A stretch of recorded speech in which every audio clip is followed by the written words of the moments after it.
who he is if you haven't seen him before. And also we're going to play a little bit of the actual track that we're going to be listening to today. So let's get ready here. It always takes a second. This is live so that you can chat. Otherwise, if it's pre-recorded, you can't. So this is actually an opportunity for you to join in the masterclass. So here is Chris. This is a great image of him. Let me get myself out of here. I'm just the little guy here, okay? So I'm the coach. Tony's in the wings. He's going to be the student today. And this fellow's recording here, this is double diamond recording, meaning over 20 million sales since 2015. Incredible stuff going on. This is like old blues from the 60s, and yet it is hot in the 21st century. 60s meaning the 20th century. So we're going to really delve deep into this. So this is what the part of the song that we're going to work on sounds like. Here we go. All we got to do is unmute it. There we go.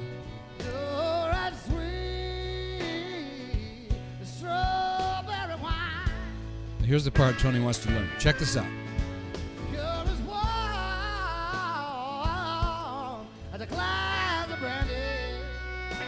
I mean, that's going to be so much fun to get into that and really learn what is happening. So we are deconstructing, but we are also learning. This is actual class where you walk away going, I know something I didn't know before. And then you'll find out ways that you can learn even more about it later. Let's start with what I call myth busting. What's the myth? Well, the myth is people sing in this industry perfectly on pitch and perfectly in rhythm. You'll hear people tell you, sing in the pocket, be right on the beat. Always get everything perfectly in tune, because that's what we need to do in the recording studio.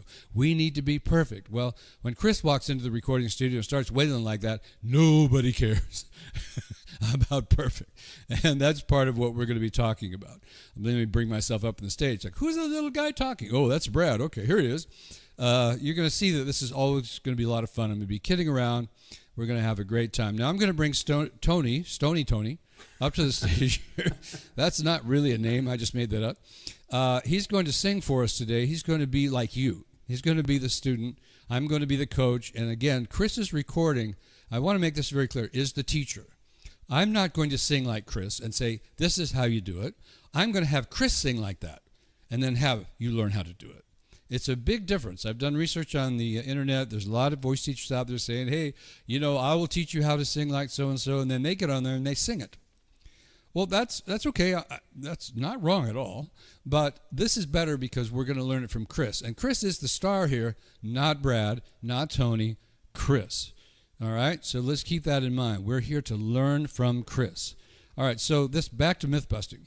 I'm going to prove to you with a software called Melodyne that you can actually see with your own eyes what I'm talking about.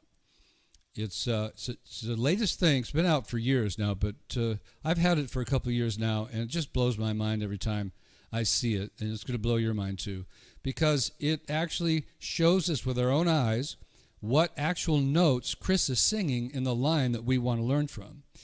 And this actually also can help Tony with the actual pitches you're trying to discover.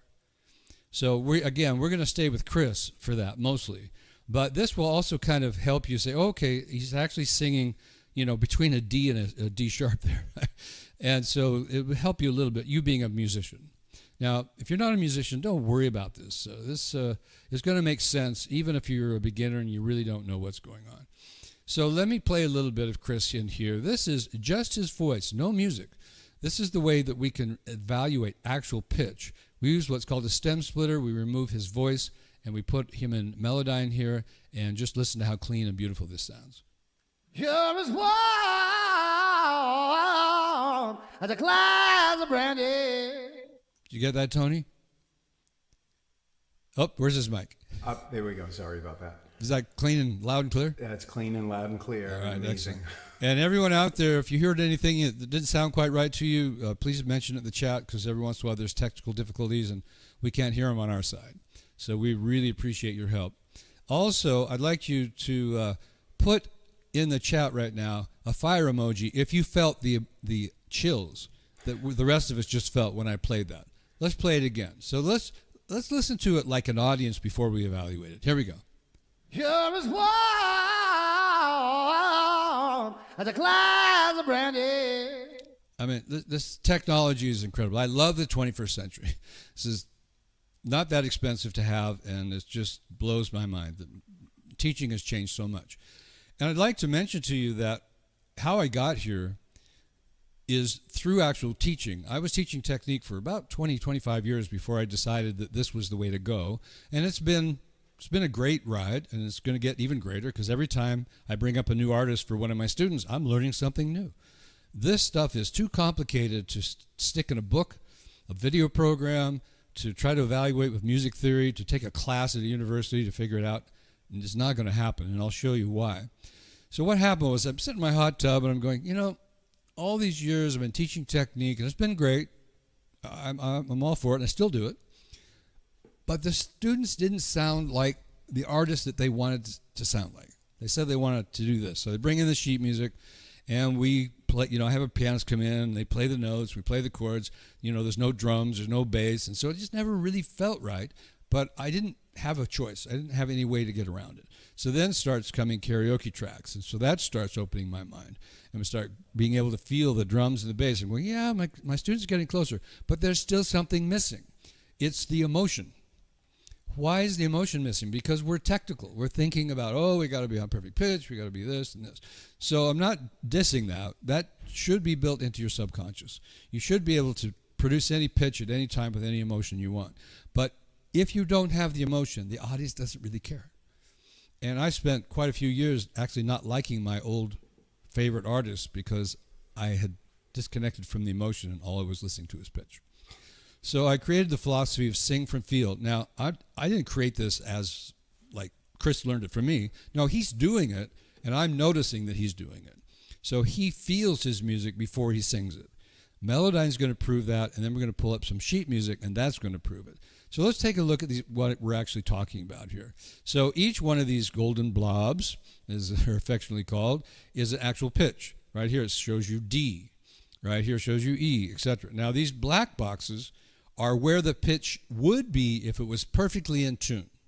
From left to right is pitch. I wish they'd written music that way. That's another subject. Anyway, left to right is pitch, and top to bottom is rhythm? Yes, is rhythm. Okay, so he is not perfectly on pitch. Right here you can see he's a little bit on the flat side. Now I can actually show you the amount is flat. I click on this here, and he's 10% flat. No big deal. Okay, right here, 60% sharp. So again, when you heard him, you probably thought, he's perfect. He's perfectly in pitch. Now, based on his style, based on his rules, based on blues, he is perfectly in pitch. This is the Mythbuster. This Melodyne that is showing us isn't the way this kind of music is sung. That's what I'm showing you. This note here is quite sharp. 38%. He when he went for that, he kind of shot over the top of it. And then as you look at each note in here, you see that the rhythms are off as well. So if we look between the vertical lines, you'll see like this one right here, he started between the vertical lines. These are 16th notes. And he ended on the between the vertical lines here. So again, it's not really going to help us to go through and evaluate every possibility that he's done here. But this one's quite flat. I think you should hear that. 34% flat. This one's way flat. 44% flat. Now this one I love because he starts pretty much right on the pitch. And then as he starts to kind of color the sound and you see these wavy lines, then all of a sudden it starts to go sharp. And that's the vibrato. So when you hear it this time, I'm going to play the whole thing again. Only take a second. When you hear this last note, notice the different colors that he goes through and how Melodyne tries to actually show us what they are. You're as warm as a glass of brandy. Right? So again, it's going to be better to hear it with the audacity, which we'll get to later. But this opens our mind. It says, look, okay, if we really want to sing great music like Chris Stapleton, let's not use sheet music. But now I think it's important to actually look at sheet music to understand exactly what I'm talking about, to hear it and see it at the same time. So if you read music, I'm not telling you not to read music by any means. I think that's still a great skill. Even though it's not used much, I haven't seen a piece of sheet music in my studio for years. But we're going to look at this anyway because I think it's important for everybody to understand what I'm trying to say. So these visuals, again, it's incredible technology that's available. It's so easy for me now. Here I am running my own TV studio on my own ability. I mean, whoever thought that could happen, right? So let's see where that starts. While you're pulling that up, yeah, you've thank got you. 2 highs in the chats. Oh, hey, guys. And Awoken Roblox. And what? Awoken Roblox. What's that? Well, it's just the name they're using. But, Oh, okay. All right. We got 2 people saying hello. Oh, okay. Well, thank you so much for being with us, and hello back. Okay, here is the line. No, this is not the line. I had this all set up. I don't know where it went. Oh, I see it on the right top. Nope, come back. I thought I saw it. It's not quite that far in. It's close because it is near the end. But you'll see the riff. Here it goes. Here is Warm. Yeah, this is where the riff starts. Okay. So actually, I do start it a little bit earlier so you can hear the sweet spot. You can hear the sweet part. Now, we're using the very beginning, You're as Sweet, as a lead-in to the actual line that we're trying to learn. So that there's kind of, if you will, an introduction to get us in rhythm, to get us in beat. So we're going to play this. Now, A, B in your mind, compare. We just heard Chris a couple of times. We've heard him on the radio. We've seen him on TV. Now, listen to how the piano plays what supposedly he should be singing. You're as sweet.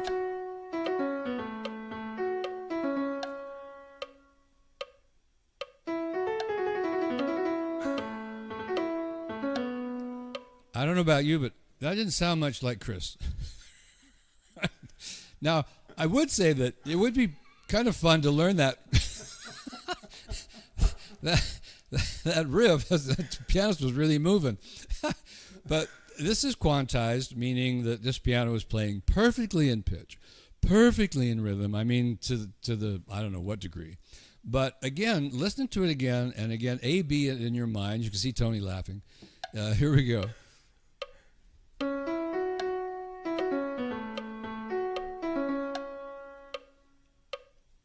This is the part we want to learn, but not this way. And Tony's a pianist, so he could probably sit down and figure that out and actually maybe learn it. But here's the problem. Once he learns it that way, he's not learning what Chris is doing.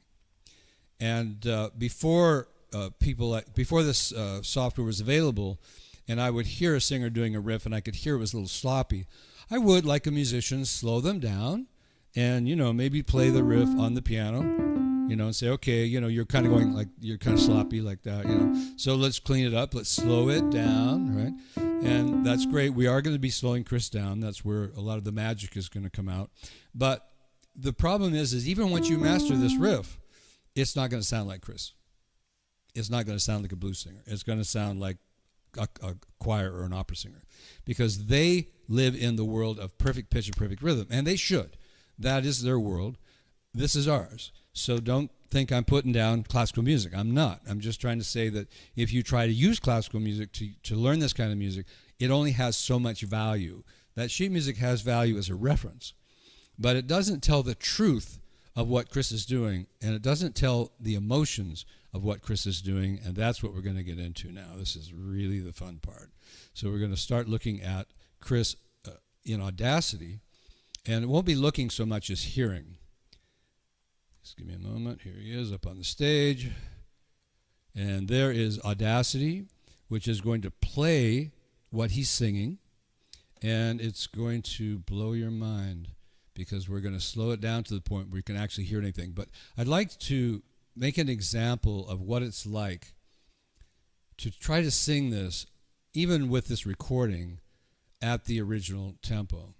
So it's going to be something that Tony's going to help us with. So he's going to, poor guy.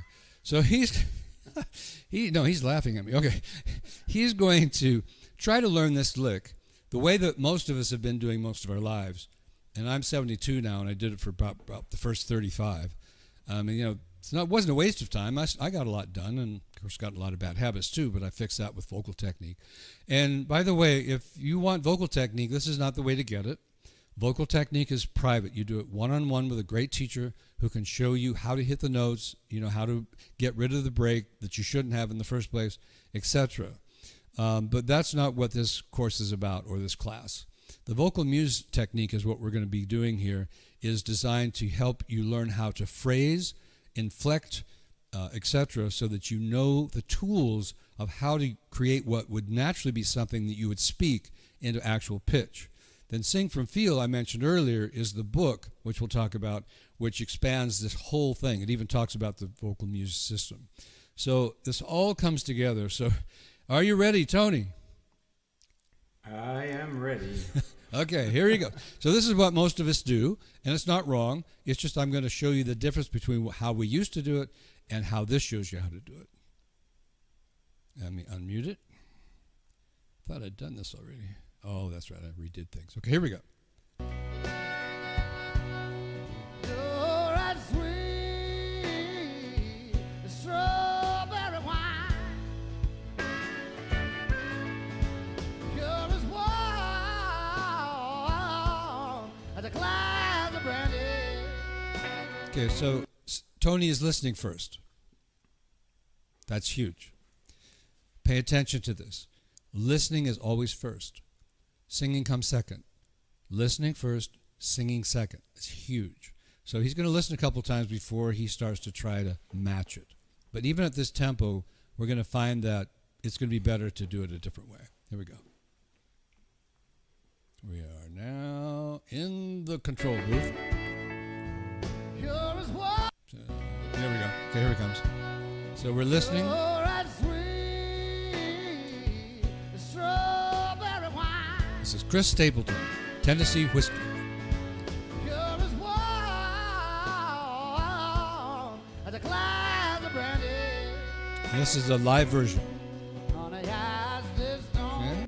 So I'm going to put this, I don't usually use this at this point, but I'm going to put this in loop mode so Tony can listen a couple of times, because we're really putting him in the hot seat here. So let's give the guy a chance. Here we go. You're as sweet as strawberry wine. You're as warm as a glass of brandy. Here's the loop. You're as sweet as strawberry wine. You're as warm as a glass of brandy. Okay, so again, for example purposes, go ahead and sing it, Tony. Oh, okay. Now, we'll talk about how he would work on this at home alone. But because we don't have, 2 or 3 hours, or at least I don't think most people would watch it. If we did, he's not going to try to learn and master everything. We're not here to try to impress you with our incredible skills. We're trying to impress upon you how to learn from great artists. So give it a shot, Tony. Doesn't matter how it comes out. We just want to show people what it's like when you try to learn at the original tempo without really doing a lot of listening. You're as sweet as strawberry wine. You're as warm. I can't keep up with them. Exactly. But what if you tried? Think about it. You probably have tried, haven't you? I've sort of translated it my own way. I Okay. was never able to keep up with them, so I just do it how, a lot slower and a lot less riff. Okay, all right. So that's great, because that's an example of what we're missing. And that's the example of what I was missing when I used to try to do the same thing. Lead singers all over the world are putting records on and just singing along with the great artists, hoping that someday it will sound the same. Or as Tony said, screw it. I'm going to do it my own way. And there's nothing wrong with that either, and we will get into doing it your own way. All this is going to lead to artistry. Right now it seems like, are they trying to learn how to be Chris? No, we don't really want to sound like Chris. We want to learn from Chris. And the best way to learn from Chris is what is called a unison, singing along. And I love to put Tony on the hot spot again. What is it? When you're trying to achieve a unison with a vocalist, what is that? Can you tell people how that works? Okay, so when you're listening to another singer and trying to learn from them and mimic what they're doing, and you're singing along with them, when you're not in sync with them, you can hear the two distinct voices. And once you're fully in sync with them, it becomes one sort of new sounding voice locked in together, flowing perfectly with a different tone almost, but it's one voice sounding. Yeah. Two people sounding like one voice. Sorry. No, exactly. And in choir, of course, that has a different reason. But here, what it will do, we'll get to. I want to keep you guys curious a little bit. All right, so Tony picked this. He says, this will be wild. Let's see if we can learn this. We can.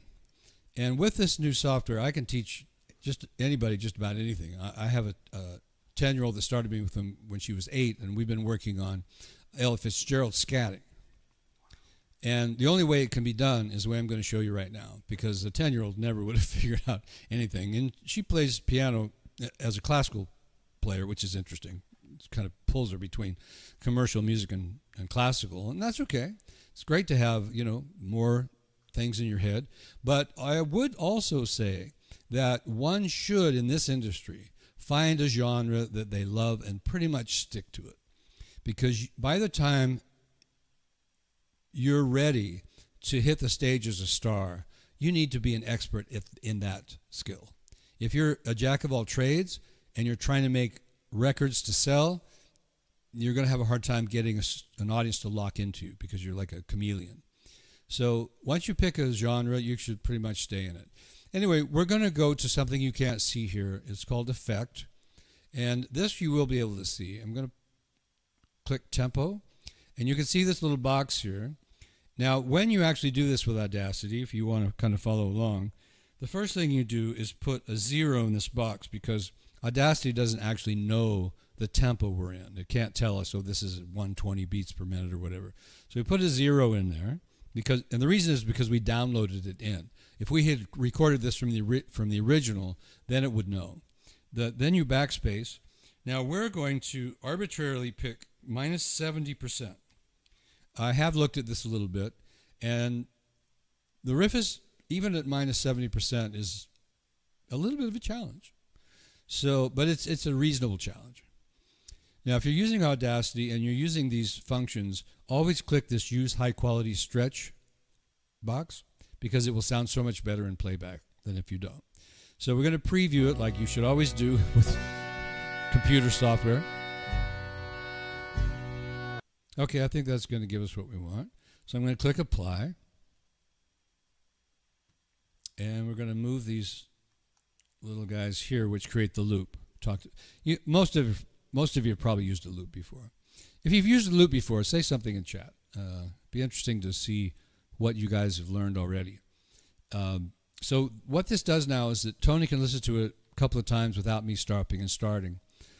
Again, we're going to use this introduction. I'm going to make it a little bit shorter so we don't have to listen to so much slow stuff. But right from here, I think it'll still give Tony plenty of introduction to find out to get into what he's trying to do. That's the idea, is to have some time set up for the introduction. All right, we are now listening. So let's talk about that now. Why is listening so powerful? It's because you can't, with music theory, figure out what Chris is doing. We've proven that. We can't figure it out by playing the piano. We can't figure it out by using quantized music. We can't figure it out by looking at the dots on the paper. We have to learn it from Chris, and that's what we're doing. So I'm slowing it down just like the great coaches in athletics do. They take their great people they admire, get videos of them, and then slow it down. And they look at it, so it helps them coach, and then they have their people they're coaching look at it. And then all of a sudden, the magic that nobody ever understood. Boy, they did that a lot with that tennis player. What was his name? Anyway, he had so many great skills that nobody really could understand. When they started getting the technology to slow him down, then all of a sudden his secrets were out there. Right? So we're doing the same thing with Chris, and I hope he doesn't sue me. He won't. I'm kidding. But let's just listen. So if you were at home practicing this would be homework. You would be using the vocal muse system or technique if you're studying with me. People pay me thousands of dollars to learn this, coming and going in their sessions, but I've saved them a lot of time. But the video program, if you don't want to spend a lot of money, but you want to get this information, you go to the Vocal Muse suite that I sell, and we'll get to that later, which will show you from A to Z how to do this. So the listening at home would be 20, 30, maybe 40 times, depending on how clearly you hear it or how fast you want to go. But I would suggest you go slow. And you're going to notice, even listening 2 or 3 times, we're going to hear things that we've never heard before. Let's listen.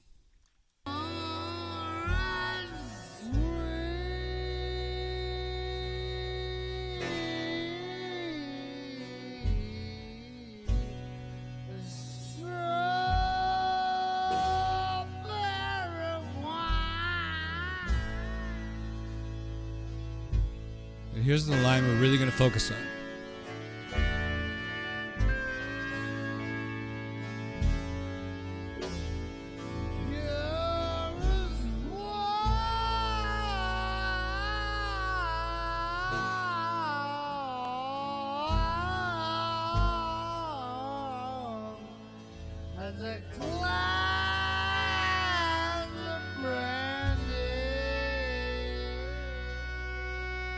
It's going to loop back so we can hear it again.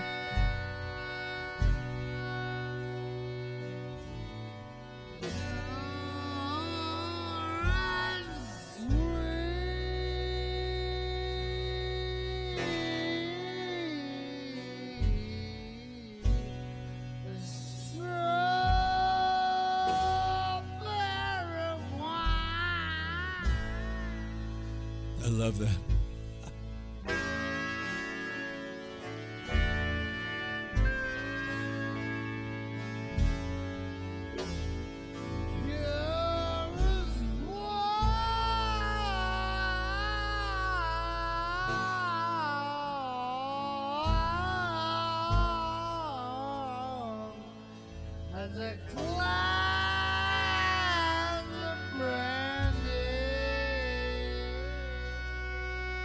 Okay, now we'll let Tony listen a couple more times, but let's stop for a moment and see what we've assimilated. Okay, and that's really what you have to do. You have to assimilate this, like the osmosis, you know, that the plants use.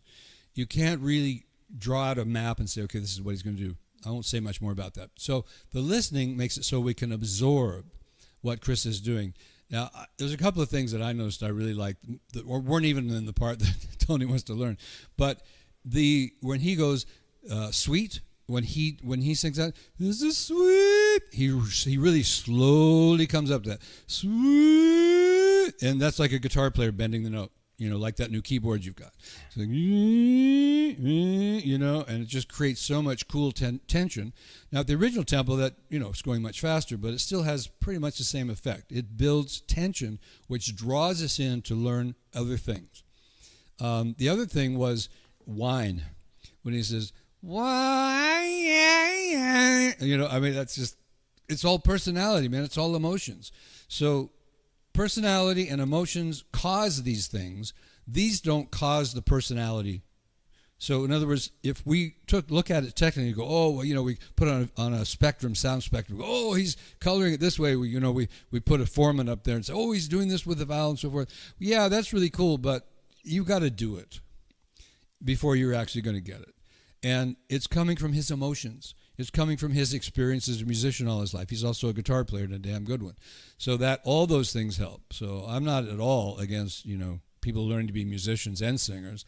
If you're new to coming in here, we're looking at Chris Stapleton. We're learning from him how to create his magic, his blues, his style, his color. And Tony is being on the hot seat right now, helping us see what it's like to be a student learning this. So I'm going to play it. You want 2 more times or 1 more time, Tony? What do you think? Oh, as many as possible. I'll take 2. Yeah, he wants the homework now. And I understand, you know, because we're performers and, you know. But like I mentioned to you before, we're not here to entertain you. We're here to show you what it's like to be a great singer. Because, you know, what you don't know that Chris does in the background is maybe he learns this way from other singers, and he's making a lot of mistakes. And when he's practicing this song for the first time. It was written almost 35 years ago. This is an old song, and so, he's redoing it. I don't know who he learned it from. Maybe he just grabbed the chords and went at it. I mean, you don't know, but I can tell you, he was throwing out a lot of stuff that no one would want to hear. Not even him. So that's how we learn. That's how we create. We throw things out that really don't work, and then we go, okay, what did work? And that's what we're going to really focus on today. What does work, not what doesn't. And when you start to assimilate what does work, then you become the artist. You become the person who creates. So Chris has already done all this. Maybe not exactly the way we're doing it, but I can guarantee he's done it. He didn't just wake up, like the American Idol fantasy. He didn't wake up in the morning and go to a guitar store and get a guitar and go home, and all of a sudden he's singing like that, and he gets on that show, and his dad died, so he's sad, so wow, he's a great singer. Well, it didn't happen that way. Sorry. And I won't tell you what he had for coffee in the morning because I really don't care. What I do care about is how he sings and how much we can learn from that. I've got to re-scrub this because it lost its place. There is so much, I'll use the word data, in that tiny little section where he does that. I can't believe how much he fits in there and makes it work. Well, you've heard my blasphemy. What is yours? What did you hear? As much as I hear his riffing going up and down, there's much more going on than I thought that there was hearing it at this level. And it's really interesting to hear just how wonky his pitch is getting when you're listening so critically, as opposed to just hearing the emotion of it. It's so much data. It's crazy. Did you notice the wah-wah? The wah-wah. You know what I'm talking about, the wah-wah pedal? He's not actually using one. I'm using it kind of descriptively. Okay. So yeah, what, you know what? I did pick up. There's a couple of harmonics that I'm getting from his voice that almost sound, and they're creating that sort of wah-wah effect. There's another thing. His mouth. Okay. So he's warm is the so ah is basically the vowel. So it's wah, wah, wah. Now of course I'm going crazy doing weird stuff. I don't know what the hell he's doing exactly, right? Because I haven't spent the time either. This takes time, folks. You want to be a great singer? It takes some time. This is not a flash. This is not a show that's trying to sell you something you can be great in 5 seconds. No, sorry. I know they're out there, and I try to avoid them every chance I get. But this is not what this show's about. There's a lot of people who say, well, we're evaluating so-and-so today. Well, we're not listening to them as fans and going, oh, my God.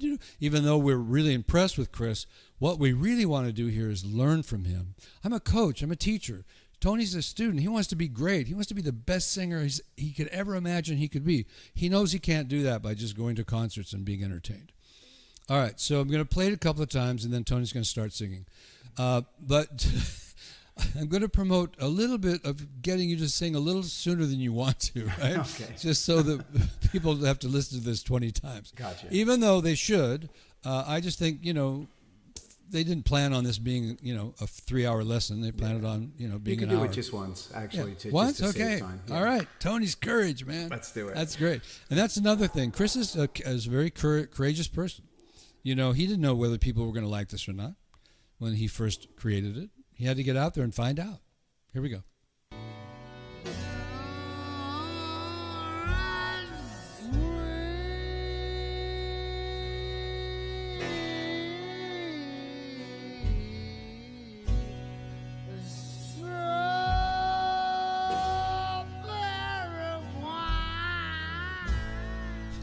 Wow. It's so slow, it's so cool. Check out his vibrato, You can really hear it.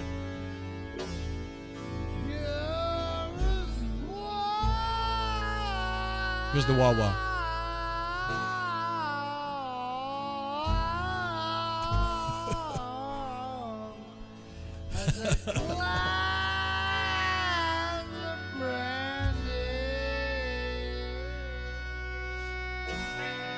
Let's give Tony one more round. I mean, I'm enjoying listening anyway. It is. It's great to hear.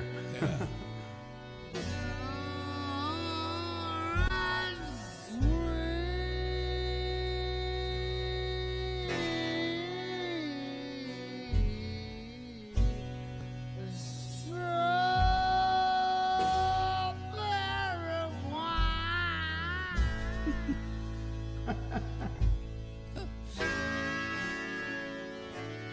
listening to Chris Stapleton.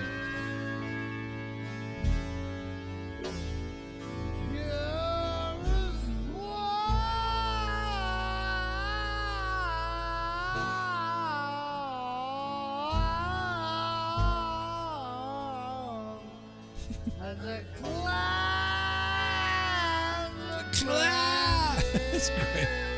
Reminds me of Joe Cocker. All right. We'll let you go for it now. All right, here we go.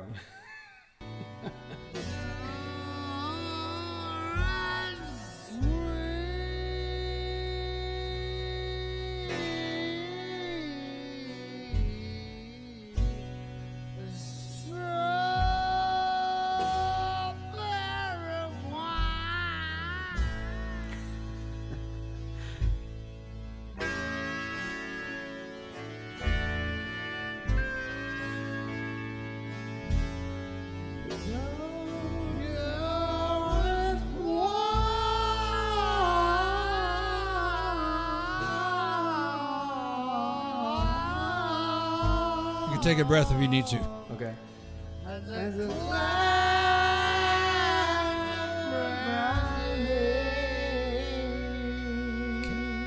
going to let Tony practice it again?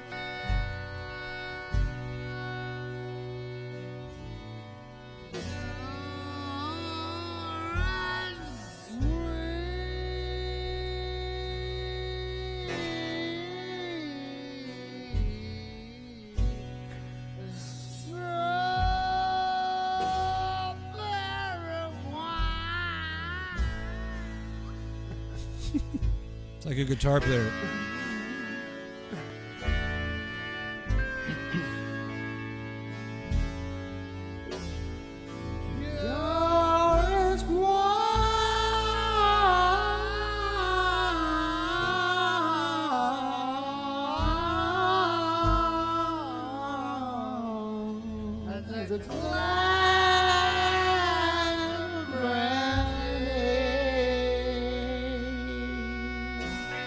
That was much better. Just do a couple of listens. Now, this is great, and Tony's experiencing, and he can tell us about it.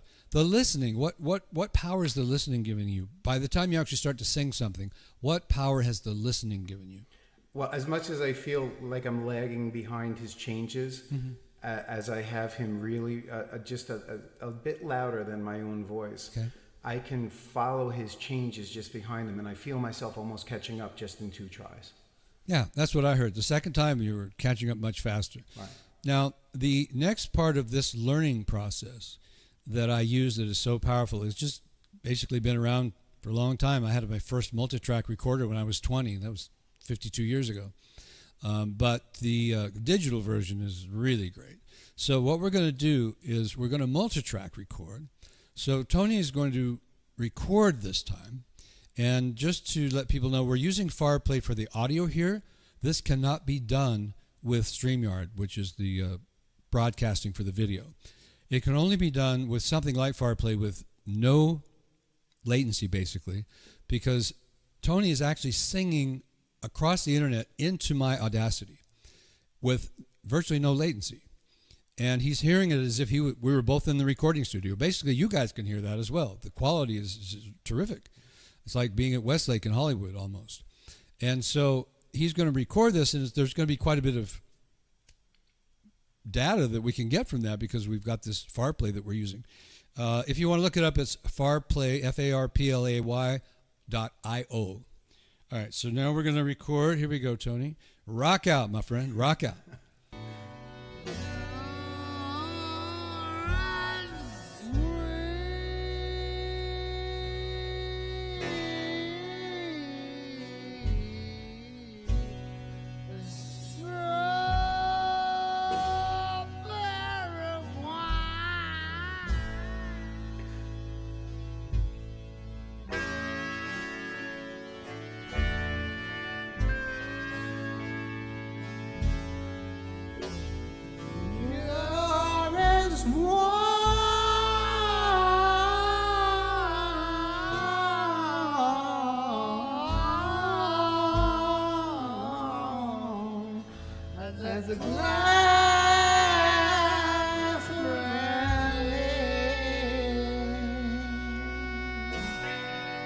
Way to go. That was a lot better. And your breath control.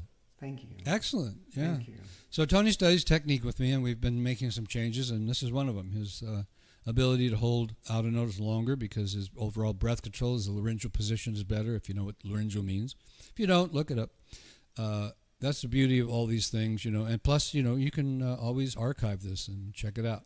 So I'm going to go to, in Audacity, it's called View, and then Track Size to make this so we can see everything pretty much equally.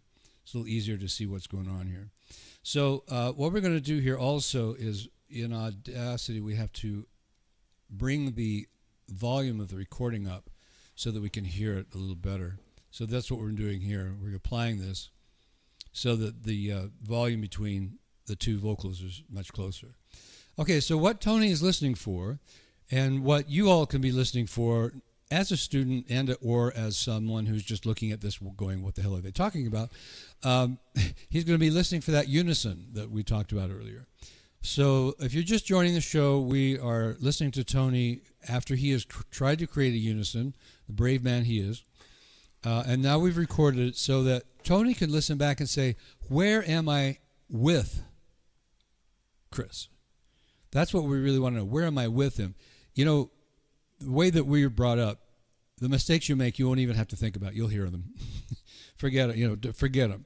So after he sings and hears himself, then he can go back and listen again and say, okay, what is Chris doing that I missed? Or how can I make it better? And again, it's going to be through the listening. So he may go back, maybe listen 5, 10 times.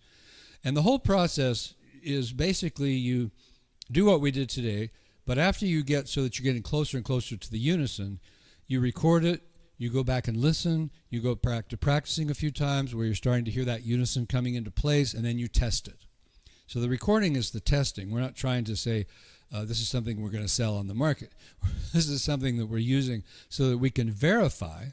And that's why I'm saying you don't actually need a coach to use this system, because you can verify at this point how on or off you are. Again, if you want technique, go to private coach. If you want me to help you with this, you can contact me, not through here, but various places. But you can make comments and I can get back to you. So let's listen now. So we're listening to Tony in unison with Chris. What a treat. Here we go. Yeah, cross his fingers. We're still going to use the introduction so we can all get into the groove, because the tempo is so slow, it's different. It feels different.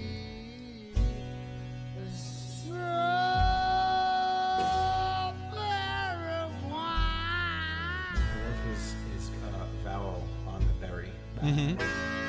Yeah, his diction is not musical theater. Right?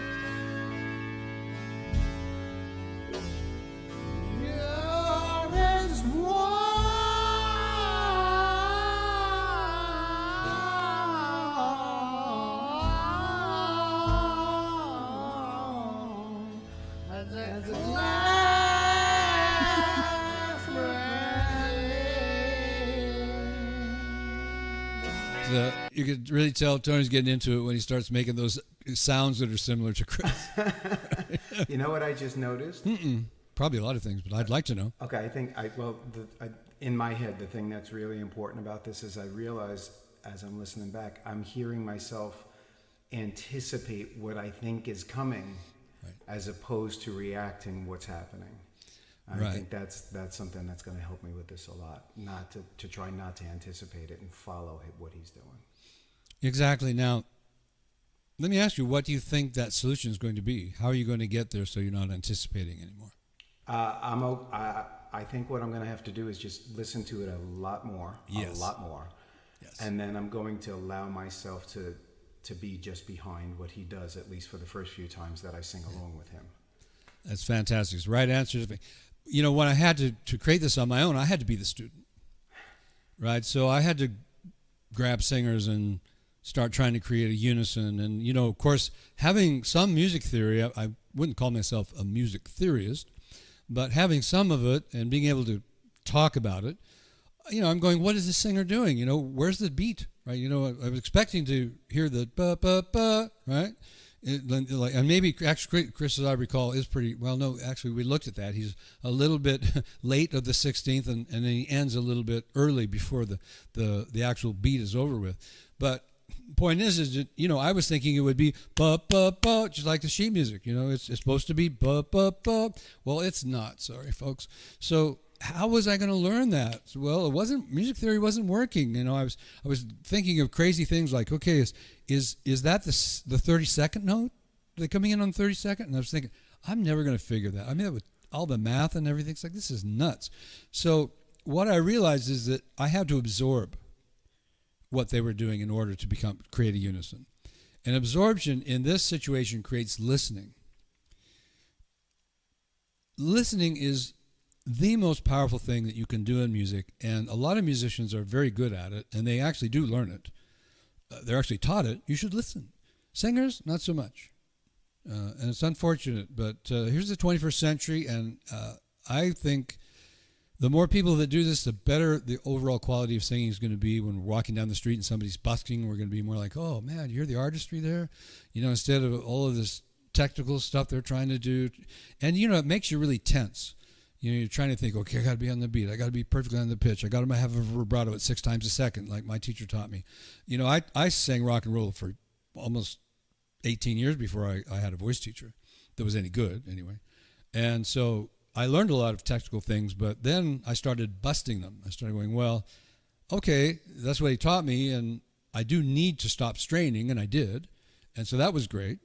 But I also need to get what's going on here. So Tony's absolutely right. The way I did it was slow it down, listen over and over and over again. Now, you may be asking, well, what about the original tempo? Are you ever going to get back to that? Well, of course. We're not going to go perform it this slow. There's kind of a parable here when people see some actually incredible martial artists out on the park, moving very slowly. And they're thinking, man, I could punch him long before he could move. Well, they're moving slow so they can get it right. If you attack them, they're going to move much faster. Okay, so in the application, we're going to get back to Chris.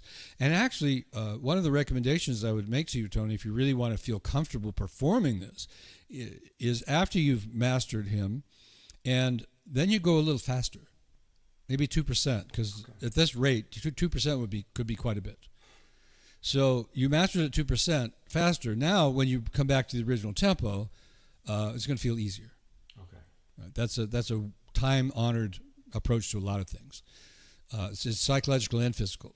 You get the physical ability to do it, and then the psychological is, if I can go 2% faster, then when I'm in front of people, it's no big deal. Just like you might raise the pitch to, instead of an A, raise it to B flat, so that you feel really comfortable singing it a semitone up. Okay. Then when you do it live, it's easier. It feels better. There's so many tricks. I mean, I could talk all day, and I'm not going to, because you guys will go nuts. There's so much information here that it just gets too much. And so I love what he said there. Now, here's the long-term result of this. After the original tempo has been met, or after the unison first. So today, let's pretend that Tony just did an absolute perfect unison with Chris. Now, Tony has done some absolute perfect unisons before with an artist. So, Tony, when that happens, what does that feel like to you as a student when you absolutely nail your favorite singer's unison? That's the eureka moment. Oh my God, I nailed it. Oh, this is great. It's exciting. It's an exciting thing to listen back to. And I know, it's like, what? Okay, most people don't want to hear back, but this is not you all by yourself. This is you with Chris. So it's a confidence builder. And then what you would do from there, of course, is you would start to speed it up.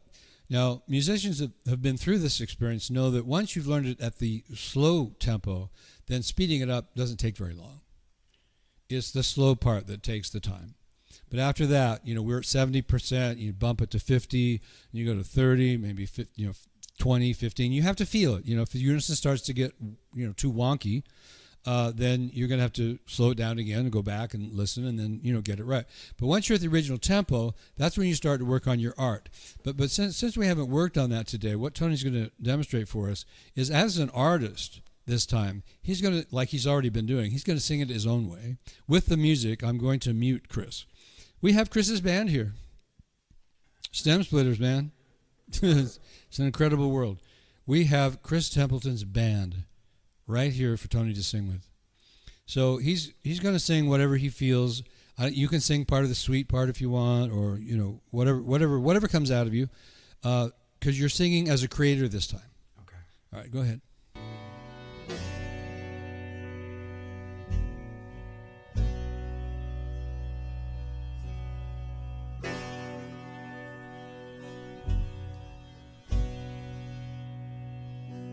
Strawberry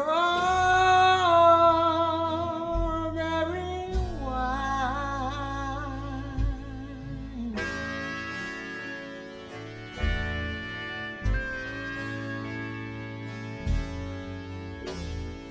You're as warm. I did it. I went the wrong way. It's okay. Oh, This is learning. as a glass of brandy. Yeah, thank you so much. So what just happened there was Tony was making mistakes because he was trying to figure out, what do I want to do? I'm an artist now. I'm no longer trying to copy Chris, so I've got to throw things out and see if they stick or not. Some of it was really cool, Some of it he'll say, that was not me. I'm going to get rid of that. Or maybe he'll play it for his wife and she'll go, oh, yeah, one lick was kind of cool, but throw everything else out. So it's a process. And, of course, what Tony would be doing would be using the multitrack and recording and listening back. Now, one thing I was thinking about that I haven't thought about before is, I'm always growing as a coach. Doing it at this tempo was kind of cool for improv because it gave you a lot of time to play. I heard that. You actually ended up, I think you ended up a little bit early in the overall ending. Okay. But still, you were able to come in, okay, where do I want to come in? Sweet! Oh, okay, I'll play with that. Sweet! And then, okay, what's going to happen here? Okay, what do I want to do there? So you get a chance to play. That you wouldn't have at the original tempo. One of the fun things about the music that was dominant in the blues era, especially like the 50s and early 60s, was the writers would write a line, it might be 2 or 3 words, and it might take up, who knows what the actual space it would take up. But then after that, they left space. So there was a lot of what we call negative space in arrangement. And what was fun about that was that once you got away again from copying the singer, you could play with that. And the singers used to do the same thing. They would play with it. And I want to give you one more thing that I'd like you all to do as homework. Chris Stapleton has several recordings of this, most of them live, but you also got the studio recording that most people have heard it. Now that you've been hearing and you're starting to understand what's going on, I want you to listen to Chris every time. You're going to notice he does it a little different because he's an improvisationalist. But so is Adele. So is Christina Aguilera. So is, I had his name for a second, Post Malone. They're all kind of singing from the heart, and the heart is always in flux. So every time you sing it, there's a little different emotion. It drives a little bit of different phrasing. And once you listen to one of his recordings, then you'll be able to do these A-B comparisons. Okay, he pushed a beat there, he pulled a beat there. Oh, he put in a different note he's never sung before. Oh, that's cool. So there's a lot to be learned, and that's why it's either good to have a coach take you through this. I would be ecstatic to talk to a coach that's doing this, if there's anybody out there that's doing this besides me. AI says there's not, so I'm a little bit lonely. And AI didn't say it was bad that I'm the only one. It just said that I'm the only one. And it was interesting because it said I had humility by turning it over to Chris. I'm not sure what to think about that, but I'll let you guys think about it. All right, so I'm going to pull this off the stage so we can kind of start to close the show. So again, thank you so much, Tony. Y'all that are out there at the typing position, throw some love to Tony for doing that for you. Thank you. Yeah, I mean, what a great guy, And of course, he's learning, which is something very powerful. Always. Now, of course, here comes the part where you can start to really understand. In the chat room, there's actually the links to Sing from Feel Suite. And also there's the ebook, which is Sing from Feel. Actually, the first thing I said is Vocal Muse Suite is the first one. And the second one is Sing from Feel, Releasing Your Authentic Self. So again, as you saw, we got to the point where Tony was releasing himself. He was no longer being a copy. He was releasing his artistry. And also, I'm going to throw up a couple of QR codes for you to make things easy. Here is the Vocal Muse Suite, so you can get right to that link. And then the other one, I'll take it one at a time. Here on the right is the Sing from Feel book. So all this information is available to you. We will be doing more shows, so subscribe. I'll put this cute little guy out here. Subscribe so that you'll get notice when we're going to be, it may be Tony, maybe somebody else. If you go to my channel, you'll find a lot of shorts on these subjects with a lot of different singers, and you'll see quite a few that we've done where you get the full value. So if you want to check out Beyonce in the same way with my student Olga, or if you want to check out Jazz Singer with my student, yeah, I know her name. Linda? Carol. No, Linda. Thank you. Yeah, Linda Woodson. And Tony would love to have you guys come out and see him live, and I know you enjoy it because I've done it. I'm not talking out of my butt, so to speak. I'm trying to be a little cleaner here than musicians usually are. Family friendly. You can see, we have a lot of fun here. And when I play these things for AI, it says, well, you kind of did this and did that. Well, I'm not going to go through and try to be a perfect guy and, clean up all the editing and so forth. We're having fun here, and so it's real time. And when I teach, it's the same way. And I've said this a couple of times, but one more golden thing I'd like you to think about. When you're practicing, if you're not having fun, when you perform, you're not going to have fun either. And when the audience isn't having fun, they're not going to want to hear you. So make sure that even though some of these things may seem very technical, make sure you're having a blast when you're doing it. And that's the way I teach, and that's what we're doing here. Okay, we're closing the show. There'll be a little outro you can check out. Again, thanks again, Tony. Love all you guys that showed up. Hope to see you again. And peace, man. Take care. Bye-bye. Oh, one more thing. I had to say that just to be funny. No, stop singing the notes and start feeling the music and sing the feel of the music. You'll be a much greater artist. Okay, that's it. Bye-bye.